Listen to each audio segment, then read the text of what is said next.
We have received a lot of question about parenting today. Parenting is never taught in any school. You are just given that job out of nowhere and no one is trained to do any sort of parenting. So, I want to touch on this topic and uncover what it really takes to be a good parent. Let me start by asking, what is parenting and what are the effective ways of parenting? Yes, parenting definitely is an art in itself, and that parents they need training.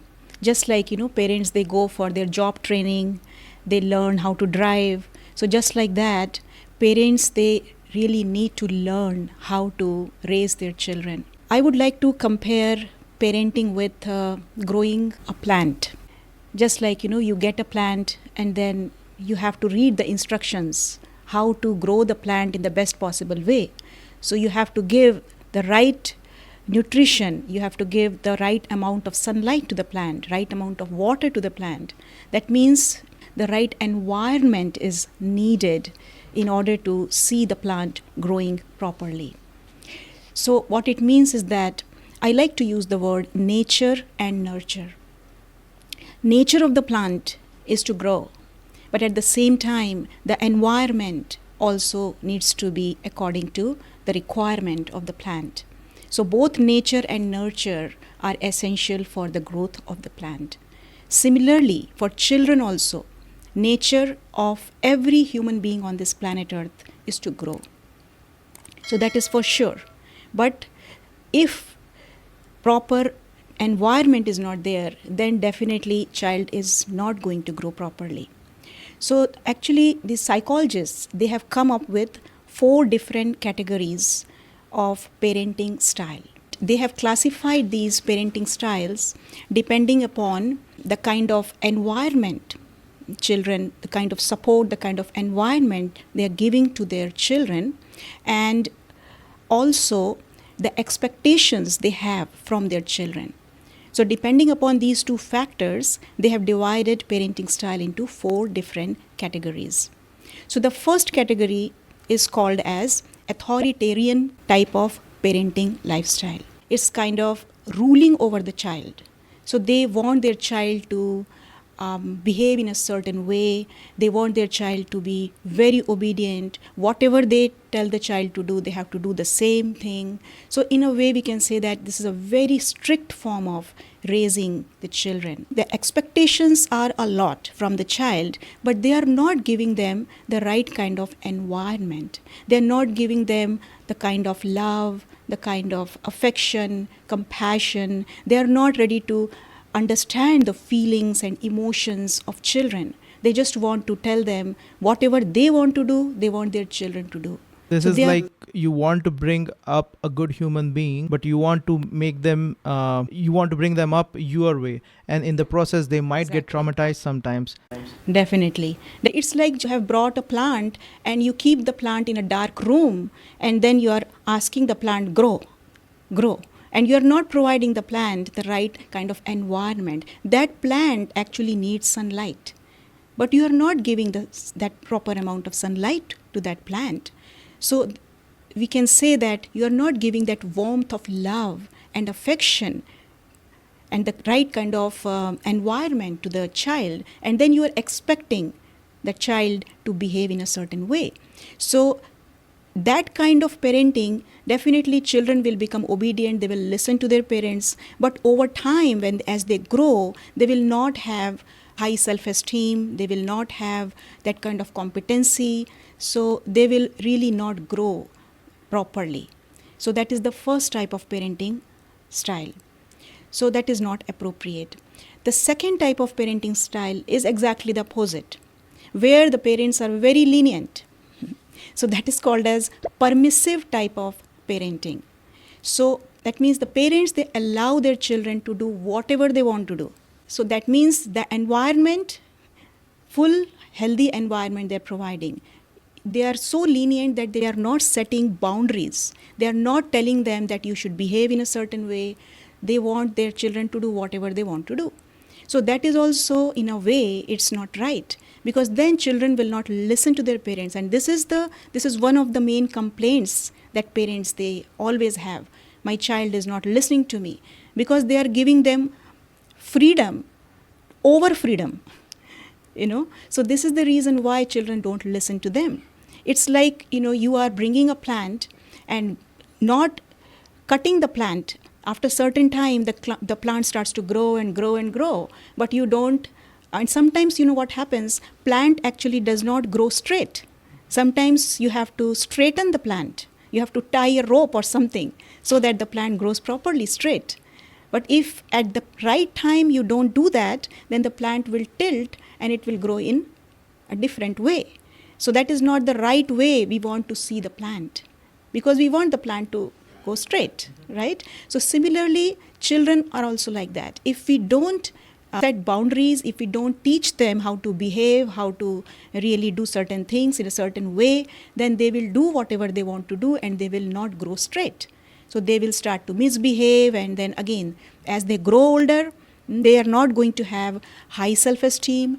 Again, they will not be competent. So all those things will happen again. So this type of lifestyle is also not the right type of parenting style, right? So this is the second one. The third type of parenting style is like neglecting. That means both ways you are neglecting. You are not giving proper environment to the child, and you don't have any kind of expectations from the child. So that way also, children are not going to grow because they are not getting the direction and they are not getting the environment, proper environment. Wild bushes, right. So this category also, we don't want the children to be raised. So what is the best way to raise the children is the fourth type. Fourth type is the name of that type of parenting style is authoritative way of parenting children. The words are very similar. The first one is authoritarian, and the fourth one, this is authoritative. That means you are giving the right kind of environment to the children. You are giving them love. You are listening to them. You understand their feelings, understand their emotions. You are with them whenever they need you. You give them time. That is another thing that is very important. In today's world, parents are so busy with their own things that they hardly give time to their children. So time is also a very big factor. Children need their parents' time. So they provide, in this category, parents, they provide the right amount of time to their children. So I was listening to one of the studies which says if you can spend 20 minutes, special 20 minutes of time with your children without commanding them, without asking them questions, this is not study time. This is just quality time spent together. And if you could connect before you start commanding, that is the way to go. That's how your children will connect with you, and then they will start listening to you. Right. Because that bond has to be created, and they need to have trust. That trust has to be built up. Because if parents, they don't give time to their children, then the trust will not get built up. So they come close to their parents when they see that they are getting time from them, and their parents are understanding what they are going through in their lives. Then they come close to them, and then they also open up. So they start to bloom, actually. So the growth of the child, it is very beautiful when they get right type of environment. But at the same time, children also, they need to be disciplined. So in this type of parenting, parents are also strict in that way that they discipline, not that strict as the second category, the first category, but they are actually teaching the children how to behave, how to conduct themselves, the manners, all those things they need to be taught under this category. So I would say that the fourth category is the best form of parenting. Just like, when children are taught certain things in life, many things in life actually, they are taught when they go to school. Even before they go to school, they are taught how to use their hands to eat, how to dress up, how to wear their socks, their shoes properly. So this is the training period. And one very beautiful thing about children is that children, they mimic their parents. And as early as 6-month-old baby mimics whatever you do, whatever the parents do, they mimic. So from that age, children, they start learning from their parents. So children, they need to be taught that life is not just about eating, playing, but life is also about serving. So when children are explained in this way, see, children, they are very moldable, When we tell them to do certain things, we have to train them in such a way, we have to communicate with them in such a way that they are able to understand. Because once they understand the importance of anything, then they will do it. So you need to explain to them that why helping with the chores is important. You need to explain to them that if you serve in this way, then you will earn blessings. Because earning blessings is very important. And also you need to tell them that life is about giving. Life is not about just taking. They should not take it for granted that, okay, my mom is going to prepare food for me, my father is going to drop me to the school. So life is not about just taking, but life is more about giving. Maybe you can take the children outside. People nowadays, this is a vacation time. Children, they go with their parents, enjoy nature.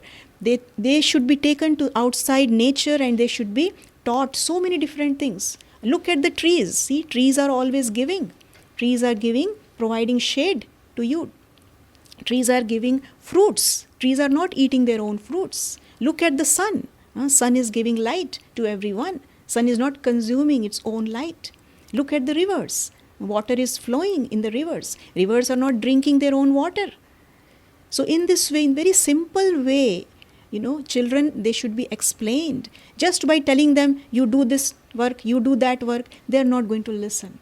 But once they understand the importance of, why it is important to serve, why it is important to give, and who is giving, and who is, all these things, children, they have to explain. I was reading a book. It says there was a study conducted. That study was conducted for 70 years. And it was conducted in Boston school system, where they were trying to evaluate what affects the mental illness, the addiction, the self-esteem of the children. And what they found out is kids who are helping out in chores and doing some job or work, they have the highest self-esteem. So as you said, yeah, it is correct that, yeah, kids need to help out. We just need to motivate them the right way and give the correct reasoning, and they need to see around the house who is helping and how I can help my people. Definitely. And they also need to be told that, giving is receiving. When they give, then they receive more. So they give love, they give happiness, they receive more love and more happiness. So they need to be taught that as well. Because this is a very important law of karma, right? So at that tender age, if they are taught law of karma, that whatever actions you perform, you are going to get back the return of that. So once they understand it, that whatever they are going to do, they're definitely going to get the reward. So positive reinforcement is very important instead of punishing them. So should we give them a quick reward for the chores? Definitely, you can do that also in order to motivate them that if you do this, then you will get the reward. So in the beginning, you can teach them like that, but over time, as they grow old, then they will understand even deeper aspects of this giving thing. And also, there are so many studies. One very popular study is actually, it was done by Stanford University. It's a very popular study where that is called as marshmallow research study, where they did this study in preschoolers who were about 3-4 years old children. In 90 such children, what they did, the teacher brought marshmallow in the classroom, and then he or she gave that marshmallow to all the children who were sitting there, and then she said, I am going to come back in 15 minutes, and if you wait for 15 minutes, then you will get another marshmallow. So that was the test of patience and delayed gratification. So what it means is that there were so many of them, but the main conclusion of this study was that those children who waited patiently for the second marshmallow, as they grew older, because this study was followed up for many, many years. So when they grew older, then these children, they were able to finish their schools and colleges very beautifully, and also they had very high self-esteem. They have good sense of self-control, because self-control in today's world is very important, which people usually don't have. Even the parents don't have the self-control, and children learn from their parents. So I would say first, parents, they need this kind of training where they show their control, and then the children will learn this self-control from them.